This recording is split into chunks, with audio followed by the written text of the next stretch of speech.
कोणत्या झाडाची मुळे एकदा वगळून पिल्यास आयुष्यात कधीही आजार होत नाही?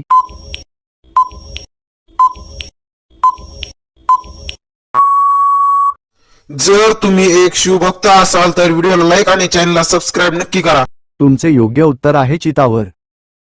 थंडीमध्ये सकाळी किती वाजता उठले पाहिजे?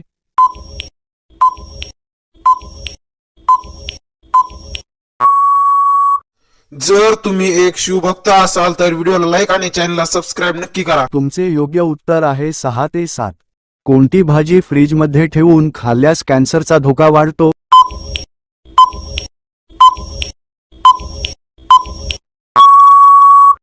जर तुम्ही एक शिवभक्त असाल तर व्हिडिओला लाईक आणि चॅनलला सबस्क्राईब नक्की करा. तुमचे योग्य उत्तर आहे कोबी. घरासमोर पपईचे झाड लावल्यास काय होते?